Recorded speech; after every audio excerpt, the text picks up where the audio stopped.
You're listening to the Resilient Author Podcast, the show that goes beyond the pages to explore the grit, courage, and resilience it takes to write and publish a book.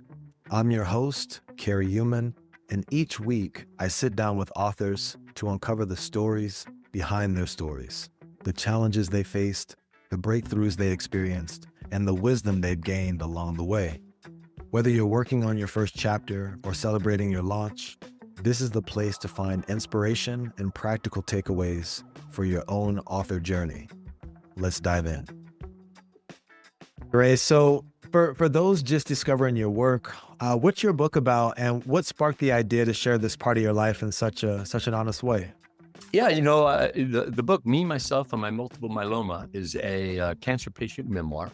When I was diagnosed with cancer, Kary, in March of 2019, I started. I first of all, I learned an awful lot about myself. I became kind of overwhelmed with the fact that hey man, I'm a cancer patient. Got cancer. Sort of. How can that be, right? And kind of went down a journey of discovery. But I also, at the same time, had a lot of opportunities to participate in some interviews with media, both print media and video media as well, podcasts. And so I had people reaching out to me on social media platforms and asking me questions, and they tended to be from newly diagnosed patients, and kind of wanted to want to know what I was going through and what maybe they could expect with treatment and the like. Those were great. They're fabulous. And to this day, they still remain, some of the honors of my life, being able to engage with these cancer patient caregivers, allies, and the like. But I also thought, it's one-to-one. Is there a way that maybe I can make this one-to-many, and how can I scale it? And so the idea of a book came up. So, that's where the cancer patient memoir is, Me, Myself, and My Multiple Myeloma. And the real obstacle, I think, of getting across, to get over in producing a memoir, particularly a memoir about your health, is, one, you have to be, painfully honest, and you have to open everything up, right? And, a lot of people are hesitant to do that with their health. I felt as though there was more to gain from it than it was to lose. So let's open the book and, get people a behind the scenes look at my fight against cancer, and hopefully there'll be things that they can learn from it that help them or help their loved ones or what have you. Mm. Wow. Yeah, I know cancer is something that it strikes a lot of people, and unfortunately not everyone is lucky enough to get through it. So yeah, wow. I imagine there's a lot. I imagine there's a lot in there, and ideally we'll dive into that a bit. I know for a lot of people, like there's a question that kind of hits them before they decide to start working on a book. Maybe it's a feeling, maybe it's a thought, but what was it that made you say, like, I'm gonna write about this? Like, why this book?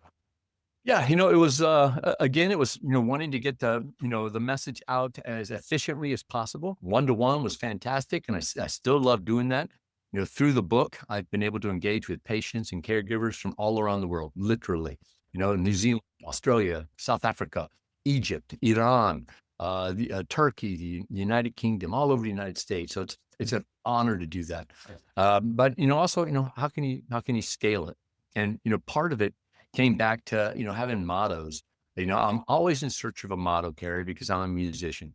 And it's not something that's inherent with musicians, but it's inherent for me playing gigs. Is that a great way to get a little extra income is to sell a t-shirt, get a band logo on the front and have some sort of pithy saying on the back, right? So I'm always on the lookout for what's the saying to put on the back of a shirt and make a few bucks.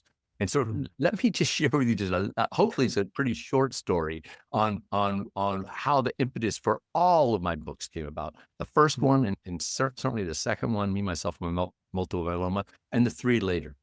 And that is, as it's shared a little bit earlier, I learned a lot as a cancer patient. One of the first things I learned a couple of weeks in, I was absolutely exhausted. So exhausted that I couldn't read a P.F. Chang's menu going out to dinner with my wife, Lori, and her son, Raymond. And it dawned on me at that point in time, I'm like, why am I so tired? And it was this mental and emotional, burden that I've been carrying around for about a week and a half after my diagnosis that kind of dragged me down physically.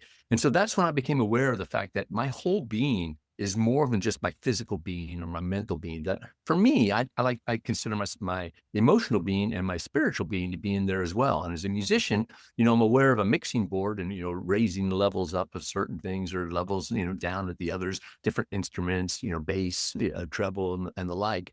And so, I recognize the fact that, part of my whole being, a strength, might be able to pull up those that might be lagging behind. But at the same Mm. time, those that are lagging behind, those considerations of my entire being might drag down a strength that I had. So, when I kind of was able to articulate that in my head, I thought, what else can I learn along this cancer journey, this cancer fight? I almost immediately fell back to an exercise that I want to share with you, Kary, and your audience. It's a timeline exercise. And if those of you watching and listening out there have a piece of paper and something to write with handy, that's great. If you don't, simple exercise, you can do it in your mind. You just draw a horizontal line from left to right across the page or in your mind, one of the two. And on the far left-hand side, make a little tick mark. And far right-hand side, make a little tick mark. So you have a segment. Underneath the left-hand side, that tick mark, write the letter D. That's going to represent your birth. And then you're already ahead of me. On the other end of that segment, underneath that tick mark, write the letter D. That's going to represent your death. So the introspective part is you look at that timeline and you just, where do you believe? Where do you think you are on your timeline? Now we know intellectually that tomorrow's not promised, but where do you believe? Where do you think you are? And Kary, forever, when I facilitated that exercise in corporate America, I would always just kind of haphazardly throw my tick mark up and right in the middle. I was going to live forever, at least 100. I was going to live forever, right? And at this time, I'm 54 years old, a freshly diagnosed cancer patient. And I think to myself, geez, Ray, you all used to be kind of like in the middle, but now you've been diagnosed with an incurable blood cancer. You're probably further to the right than you really thought you were. So what does that mean to you? So take a moment to think on it and go, you know what, Kary? I think that like a lot of human beings, I've been probably guilty for taking time for granted too often. I would take all tomorrows for granted, next week's for granted, next month, next year, depending on the topic, next decade. I always had these, if not now, when, or excuse me, I'm getting to that part. I always had this one day I will, ... Right? And so I looked at that timeline and said, I take time for granted. How does that manifest itself? And really how it manifests itself is I take people and relationships for granted. Because if I take time for granted, if I have my dear friend Kary, I'm thinking about him today, but I'll connect with him tomorrow because he's going to be here tomorrow. I'll be here tomorrow, it's just fine. Or next week or next month. The next, time goes away, right? So the motto I came up with, I just shared it. It was like, if not now, when? What are the things that are most important to me? Let's concentrate on doing those things and let's bring along and share with the people that mean the most to me. So, that led to stories that I wanted to tell. The first book, Immaculate: How the Steelers Saved Pittsburgh, is really a story that came about from my co-author, Tom Olenek. He's the Yinzer. He's the guy from Pittsburgh. He's the devoted Steelers fan. But he had this idea that he thought about for years, decades, that would make a great book. And, finally, with my if not now, when philosophy, I grabbed him by the shoulders and said, Tom, you've been talking about this book with me for over 10 years. If not now, when? I'm the writer. How about I help you write this? How about if I get started? And if we ever veer off your vision, we'll course correct. We never had to. We hit it. It's a book I'm extraordinarily proud of. Just carrying that forward, Kary. If not now, when? I've got this story. I want to be a resource. I want to be an asset to the cancer patient community and the caregiver community. Well, if not now, when? Let's get it done. Put it out there. So that's really kind of the impetus was. Having a growth mindset and learning about myself and then realizing it was something I wanted to do, something I needed to put on the front burner and not, fall guilty to this one day I will ... That day is now. Let's get started and get it out there. And hopefully it's viewed as a resource. With the memoir, I've like I said, I've engaged with patients all around the world, their families, and it's been super meaningful for me. I certainly hope it's been meaningful for them as well. Yeah, I really appreciate the simplicity of the visual that you created. I feel like there's something just really humbling about just the simplicity of your life starts here and it's going to end here. where are you? And from here, when are you going to start doing the things that you say you're going to do? That really resonates. So let's dive in just a little bit. So you were facing, I would imagine, probably one of the most toughest challenges of anyone could experience with a cancer diagnosis while you were working on this book. How did that season change the way you approach storytelling, or even the way you see your own strength? Oh, it's, I was diagnosed ahead of starting the book, right? So, Mm. but then, certainly during going through treatment, they're, again, it kind of falls back to that, you have to, yeah, you have to give people a full, honest view of things. Book is meant to be written by someone in the community, for people in the community, and to benefit the people in the community. My net writers proceeds for me, myself, and my multiple myeloma benefit the Multiple Myeloma Research Foundation. And it was very important for me to have this kind of principled structure. And like, I can't be BSing fellow patients. So like a stem cell transplant, it's no big deal. You can do it. It's easy. It's not easy. You can do it. That's my message. You're stronger than you know. But it's not easy, and there are many days that suck, and sometimes at some periods more days that suck than don't suck during a stem cell transplant. But when you look at things week over week, over month, or what have you, you start seeing that this upward trend in your health. So it was it was revisiting bad times. Like the nausea associated with the chemotherapy that was associated with my stem cell transplant. Mm. Writing a chapter about how to deal with nausea wasn't great, losing my hair, and losing my hair very intentionally.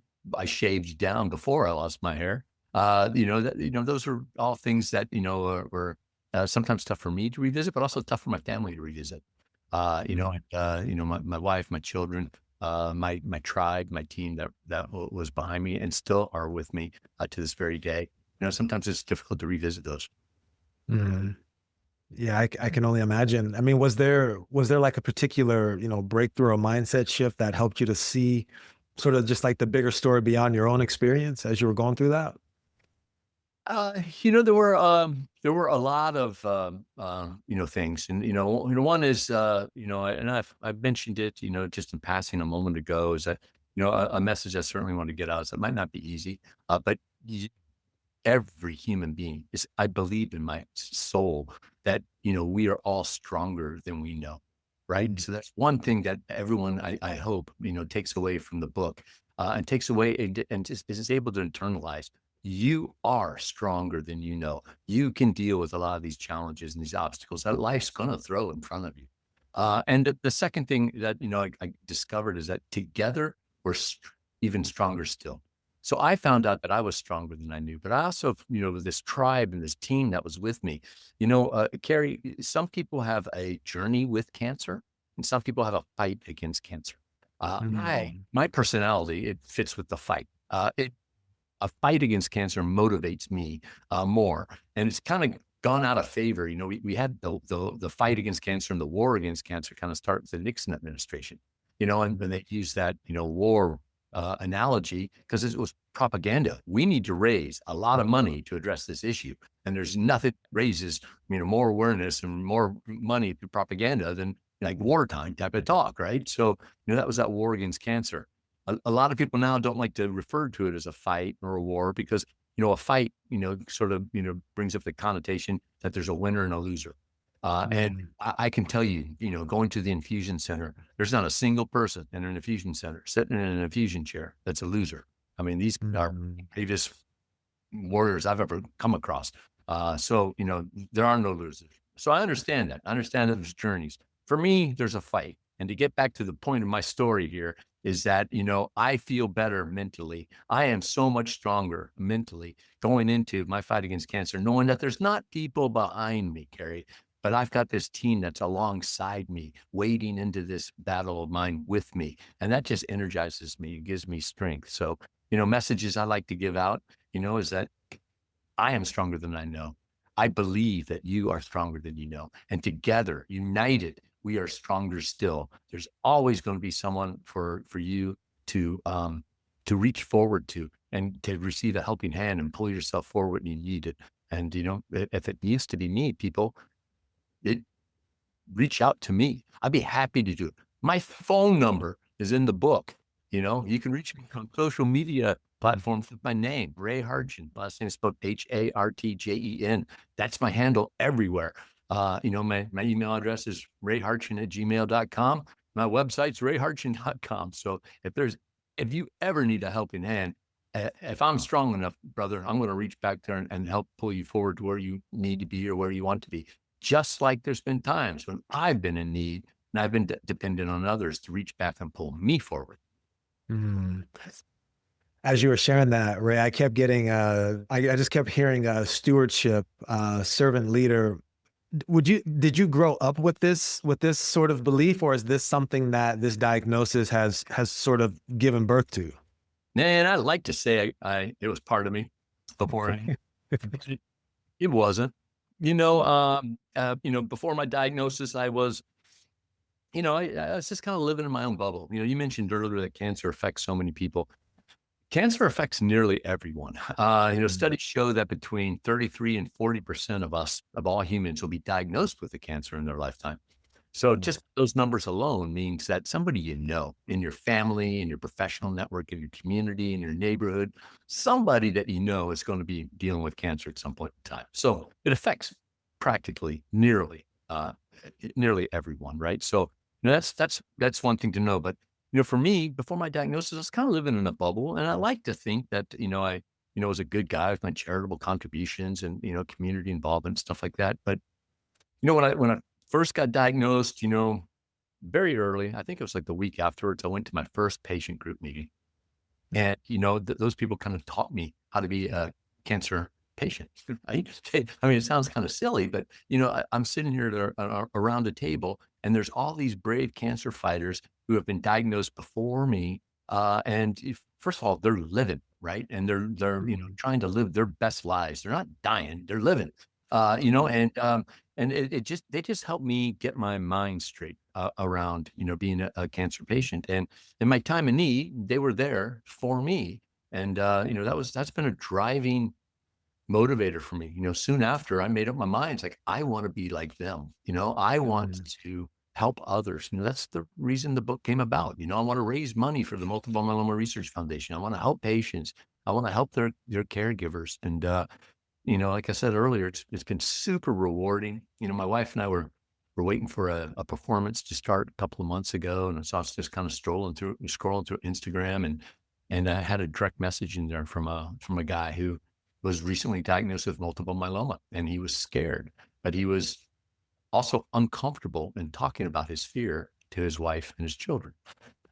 Yet he felt safe to be able to type out questions and feelings to me.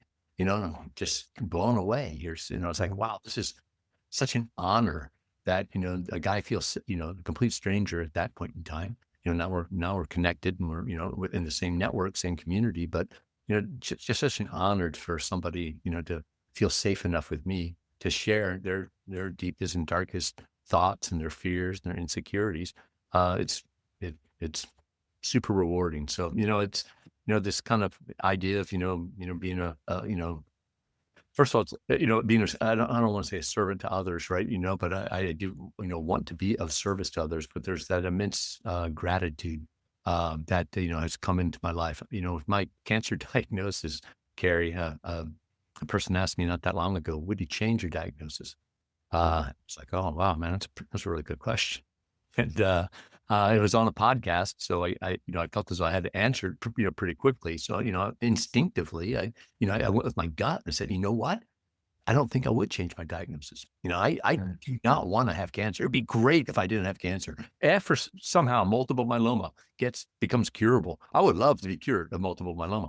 But the changes that I have made in my life, I'm a better human. I'm a better father. I'm a better husband. I'm a better bandmate. I'm a better writer. I'm just a better person from having gone through this self-discovery that's been associated with my fight with cancer. That's powerful. I'm just getting to know you as well, and just doing a little bit of research. It's obvious that you've become an advocate for people, navigating serious illness, and also for the caregivers who support them. What would you say you've learned from those conversations that has actually shifted your understanding of courage or community? First of all, there's so many of us, and we all have so many commonalities. Mm, We're both in America, and we're facing this really weird political time where we're so divisive as a country. We've kind of forgotten we're the United States for a reason. And the mm, strength that we've had for over almost 250 years has been our ability to unite around things. And yet we bicker and fight so much around 51-49 types of things, where mm, we have leaders in our society, that refer to other people as losers.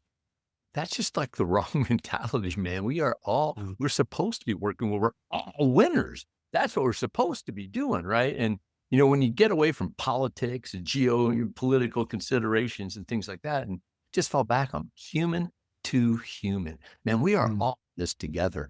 It takes a village. Nobody gets out of this alive. We all get something. When you mm, start breaking it down just as a human level, we are all so similar to one another, and we can learn from one another. When we always need people.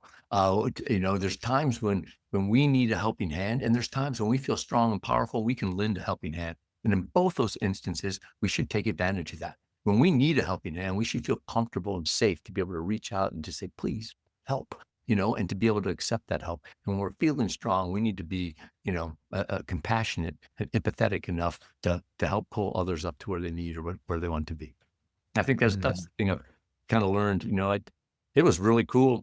Earlier this year, a group of women from Iran reached out to me, and I'm like, wow, mm, that's pretty cool. mm, Particularly considering their cultural, norms, and then also just the geopolitical considerations between an American and an Iranian, and a small group of Iranians. It was super cool. Our commonality was multiple myeloma diagnosis. That's something that outweighs all these other considerations, right? mm. Yeah. I want to touch on something you sort of alluded to earlier. You were talking about your co-author or your friend. You were talking about the Pittsburgh Steelers. I know just from the homework I've done that you're a lifelong sports fan. You're into the Indy 500.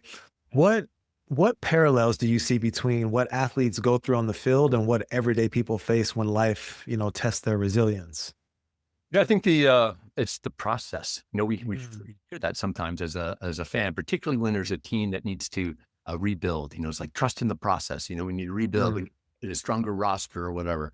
It's understanding that process. And a book that I published earlier this year, it was published by Morgan James. It's called the Indy 500, a year-long quest to win the greatest spectacle in racing. And it's to succeed at the Indy 500, it's not just a 3-hour race. It's not just the last lap of this 3-hour race, right? It's a year-long set of activities and that go into just getting to the speedway in the month of May to begin to practice. And then from practice you have to find the speed to be able to qualify for the race. Once you qualify for the race, then you're kind of starting all over again, because now instead of just going fast for 1 lap or for 4 laps, now you need to compete against 32 other cars on the track at the same time, and you need to go 500 miles. There's different considerations there. So now you have to build up speed again. So it's this long process that eventually gets you to the goals and objectives that you want to achieve. There's not shortcuts with it. Sometimes they're painful, and it's.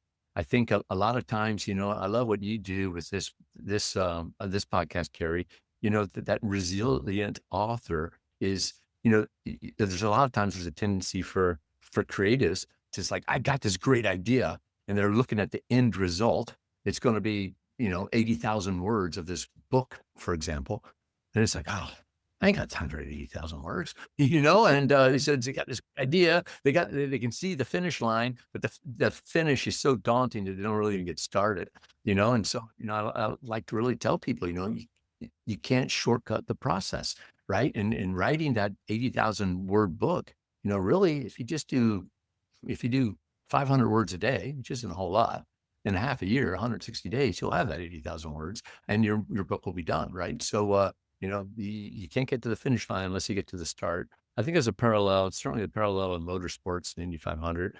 Parallel with all sports. There's this process. You just don't show up and do it. No, maybe if you're, you might think someone like Tom Brady used to do that or whatever, but it's not. When you found out, it might seem on the surface, wow, you just play pro football and you're going to play in the Super Bowl and you're going to win most of them. No, when you look at all the work that he had to do and the process that needs to be undertaken, the challenges to be overcome, the obstacles to navigate, that's when you get to success. Yeah. Speaking of Tom Brady, I mean, his sort of rise to being, some would say, the greatest quarterback of all time. I mean, he wasn't even a first round pick, was he? Wasn't he? He wasn't even a second round pick or a third round pick. I'm say a fifth round pick or something like that. There are a lot of people picked in front of him. He worked hard for, from a young player in high school. Worked to become a college quarterback. He worked hard in college, to mine to the pros. Apologize for my dogs acting up there. Something's at the door and they need to protect. No worries. Unless maybe they're Tom Brady fans. Who knows? Yeah. Lend in support. Ray. So, resilience it's a very personal thing for people. For you at this time in your life, what does it actually look like now for you day to day, especially now just on the other side of your book? I know you've written a couple books now, but what does resilience look like played out for you day to day? Yeah, one thing that resilience is overcoming a fear of failure, and also embracing feedback, even when it's constructive and it's not particularly positive, right? So. My latest book, my fifth book, is a novel. It's called Outflanked. It says right on the cover, an espionage thriller. But that, I feel a great deal of pressure having that right on the cover. An espionage thriller. It's supposed to be a thriller. You as the reader are supposed to look at it and go, oh, I'm thrilled. This is a thriller book, a thrilling book. And that to me is, it's nerve-wracking to put anything out there, whether it's a song, a book, an article, or what have you. For me, it's nerve-wracking to just, hear, what do you think about it? And, reviews are so important for books. They help readers, choose to select a book. And it also triggers a lot of algorithms to come up with research as well. So, those types of things are sometimes difficult for me to overcome. They're mental challenges and mental hurdles where I've got to, I've got to actually seek this out, particularly people I know, man. I'm gonna, if I give a friend a book and say, hey, can you be a beta reader on this? That's like, hopefully they like it, because I want them to I get, it's something I came up with. So I think those are, that's one of the resilient factors that I've learned about, that I still struggle with. It's a daily struggle. Absolutely. And speaking of that struggle, Resilient Author Podcast, there are a lot of aspiring authors who listen to this podcast. For anyone who's listening, sitting on a story, maybe it's tied to something painful or personal, what would you say to them about the power of just simply starting? It's all about starting, Kary. It's and there's actually a parallel to the cancer patient community. When you go through chemotherapy treatments, one of the side effects for a lot of different chemotherapy modalities is fatigue. And people, I've just been many occasions in patient support groups where I've had people say, "Hey, man, I just want to clean my house, but I just can't deal with the thought of cleaning the house." And some of the things, sometimes I like to try to help. At least I hope it's a help of saying, forget about cleaning the house. How about just like the dining room table? Let's today, get some of the clutter off of it and dust the dining room table. Maybe that looks good, and take a break there. But, don't think about the whole house. I don't have the energy. No, I don't think anybody has even a professional house cleaner is looking at a whole house going, man, I don't think I want to do this. Right. And so, get started. And even particularly if it's something painful, like, perhaps it's a cancer patient memoir that you're writing, the cathartic effects of you just jotting things down. I mean, a great many people journal, not for other people to see, but it's just to write it out and kind of collect their thoughts and organize their thoughts, and there's this cathartic effect of, to, maybe revisit some things and, think about your survivorship of those difficulties or what have you. So, get started, whether you want to share it with somebody or not.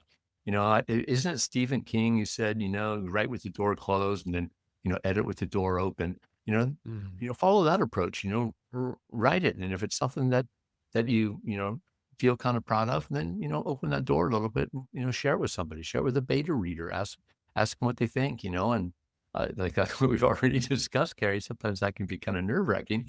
But let's not worry about that at this point in time. Just start writing, see how it impacts you personally. I mean, one of the things I most about creatives, I like the visual creatives, artists, painters. There's not a lot of market for painting, Kary. I mean, there just isn't, right? But, it's this intrinsic value that artists have of creating for themselves. They've made this picture for themselves. There's really 99.9% of the painters out there are not painting it and thinking they're going to have a gallery show or they're going to sell things like that. They're painting for themselves. And if they like something, or maybe one of the friends like, here, why don't you take it or something like that. That's that type of intrinsic joy, sense of satisfaction, inner peace of mind. That's something a writer should do. Write for yourself first. And then if you feel like it, start beginning to share it with others. That's really well put. You mentioned that you're releasing your 5th book next week, actually, depending on whenever you listen to the podcast. But can you talk a little bit about the publishing process? Are you more traditional? Are you indie? And can you talk about how that process has sort of opened up for you or unraveled for you? Just what has that? Yeah. What has your publishing experience been like? That's a great question. And if you're an aspiring writer out there, I mean, that's a decision that you'll need to make. There's traditional publishing, there's self-publishing, and then there's hybrid publishing in the middle. And I personally believe that kind of everything is kind of hybrid publishing in a way at this point. So of my 5 books, 3 of them have been published by a non-traditional traditional publisher. It's a publisher called Morgan James out of New York. David Hancock is the CEO. He lives in North Carolina. Great organization. They're the ones who gave us a shot with Immaculate, How the Steelers Ate Pittsburgh.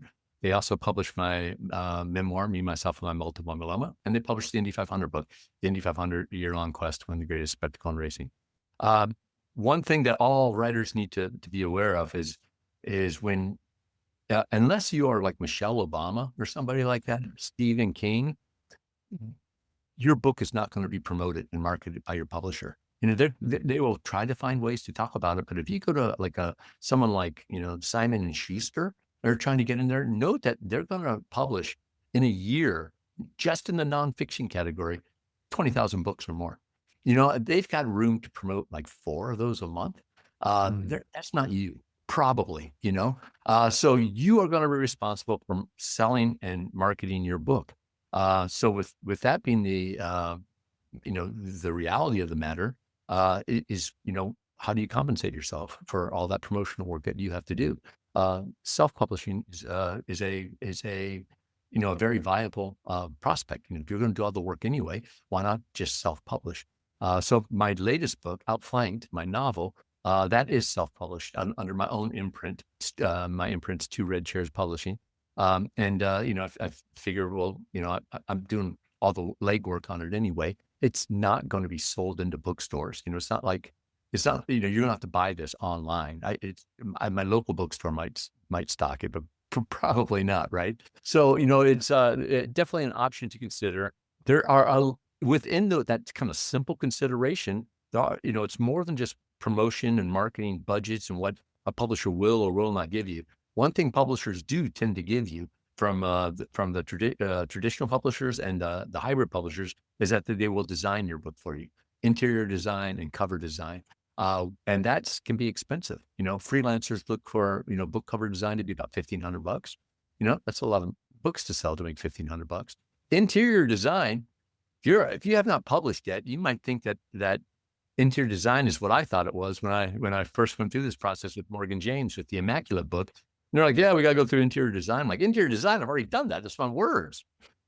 No, it's not. There is a lot that goes in to designing the inside of a book. And there's a cost associated with that too. It's something that you can do on self-publishing, but again, it's, time on the tools, and you're going to have to do it.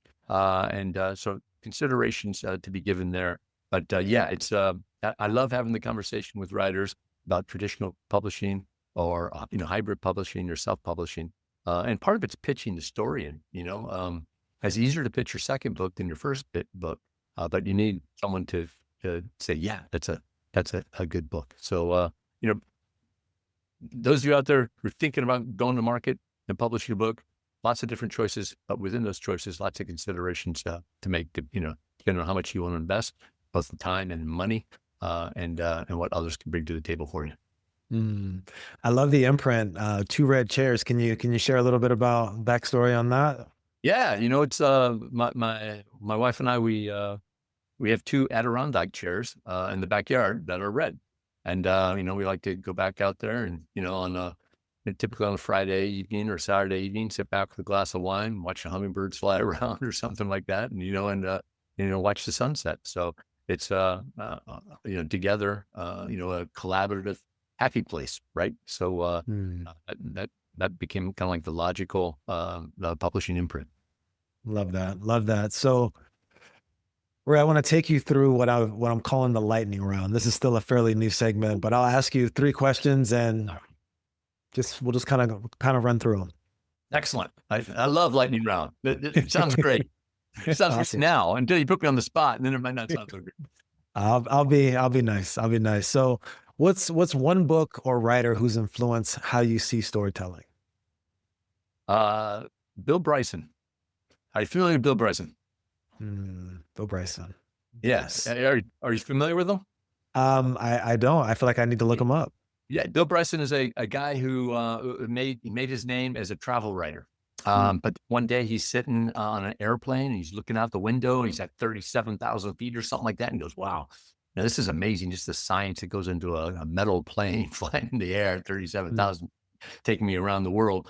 And he started thinking, you know what? I don't know anything about the sciences. And so he went on a multi-year quest to learn a little bit about everything. And he wrote a book called something along the lines about a little bit about everything or something like that. I forget the exact title of the book. A brief, I think it might be a history of nearly, I don't know. We'll have to look it up. But it's a great book. It's I think my favorite nonfiction book that I've ever read. And it's just these fascinating little stories about sciences and the people, the scientists behind these sciences, and it goes from everything from astronomy to, oceanography, everything in between. So it's to be able to communicate science to a knucklehead like me, needed to be the best storyteller ever. And Bill Bryson's a great storyteller. And he's done a lot of cool things. He has a biography on Shakespeare that's great. He did another exploration about the home, and everything that goes into, the history of homes from landscaping all the way up to, why it's called room and board. So it's a great storyteller and interesting man. I may have to put that in the show notes. Thanks for sharing that, Ray. Oh, can I do an honorable mention too? Of course. Honorable mention is a fiction writer named Andy Weir, former software developer or software engineer.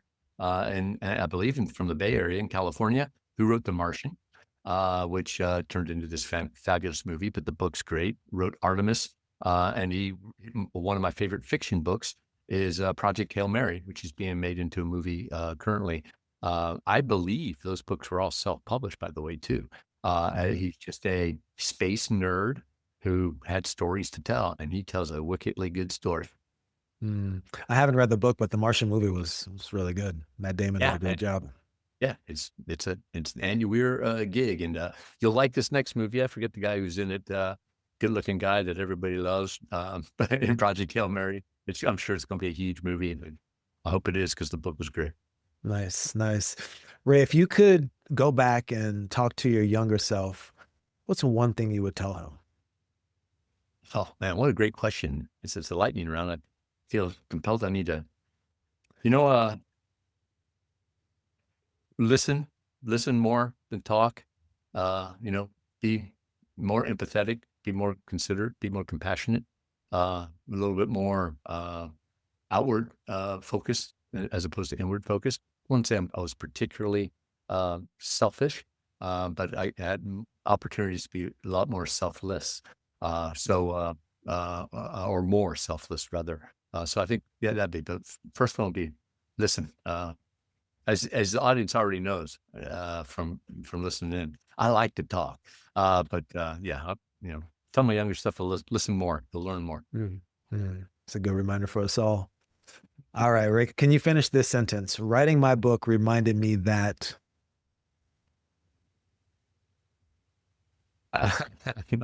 Man, you're good at this, Kary.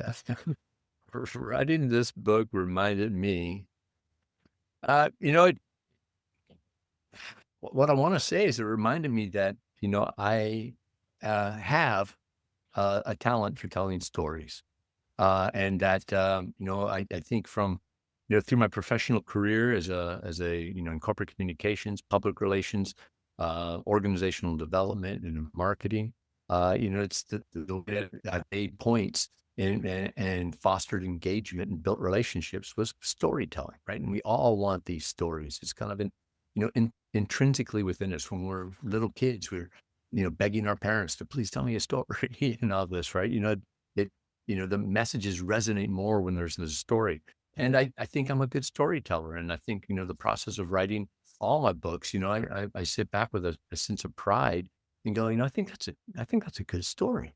Or like in the case of the Immaculate book, it's really kind of a collection of maybe 60 or 70 stories with profiles of, players and profiles of civic leaders of Pittsburgh and of the country. There's a lot of different aspects to it. So I think it's like a collection of stories. So yeah, writing the book reminds me that I'm a good storyteller. It's just, my job is to figure out what's the best way of telling that story, and make sure it's a good one. It's an engaging one. That's a fun one, informative one, entertaining. Yeah, you are a really good storyteller, Ray. So, I like to sort of end the podcast with something I call the final chapter. If there's, let's say, one message you hope, people carry from your story, whether, let's say, maybe they're facing illness, loss, or something uncertain, what would that message be? It's another motto of mine. We talked about if not now, when. That kind of also, transformed over time to punch today in the face. The idea that, I want today to know that I was here, right? And if today was personified, give it a little knock in the face and grab its attention. It's like, dude, Ray was here. The message I want to give everybody out there, as it relates to if not now, when, as it relates to punch it in the face, as it relates to that timeline exercise and so forth. It's simply this. Today is a gift, and we intellectually know that not everybody received the gift of today. So how do we honor them? How do we honor the day? And how do we best honor ourselves? And I want people to reflect on that, and get up off their ass and do the things that are most important for them, that are most meaningful for them, with the people that they love the most, because at the end of the day, they'll be able to sit back with a degree of inner peace, of sense of satisfaction and joy. And isn't that what we all want, Kary? Right? Absolutely. That's my message, man. Punch the day in the face. But before you get to, thinking about that, if you have to, think about the day. Think about the people who didn't receive the day. How do you honor them? How do you honor the day? How do you honor yourself? I love that, Ray. You're almost like the poster child of what a resilient author is. I really, really appreciate this time. I appreciate the opportunity, man. I like what you're doing. I'm so glad that we were able to connect. Hopefully we're able to, engage and connect with the audience. I am sincere, folks. When I talked earlier about, if there's anything I can do for you, whether you're a cancer patient or not, I hope you're not a cancer patient. I hope there's something else I can do for you. Please feel free to reach out to me. You can get a hold of me anywhere. My name, Ray Hartjen. You can also get a hold of me through Kary. And I will be happy to hear your stories, to listen to your stories, and to see how I can best serve you. And just for the listeners who may be tuning in a little later, can you just share where your website or your social media handles are one more Sure. time? Everything is my name, Ray Hartjen, RayHartjen. That's my website, rayhartjen.com. All my social media handles are Ray Hartjen, except for TikTok, which is Ray Hartjen 5. I think when I signed up, maybe I just got a little trigger happy with the thumbs or something like that. And then my email is rayhartjen@gmail. And yeah, reach out to me if there's anything I can do for you. We would love to hear your story. Excellent, Ray. Thank you so much for being here. And yeah, looking forward to staying in touch. Yeah, it's my pleasure, Kary. Thank you so much again for the opportunity. Absolutely. Take care. Thank you so much for tuning into the Resilient Author Podcast. I hope today's conversation gave you both inspiration and practical tools for your own journey. If you've been carrying the idea for a book, but haven't started, or you started and feel stuck, I'd love to invite you to join my 5-day Speak Your Book Challenge. In just 5 days, you'll speak the outline of your first draft and discover how to turn it into a finished manuscript and a published book. You can join anytime at voicetobook.co/challenge. Until next time, keep going, stay resilient, and remember, your story matters. You too.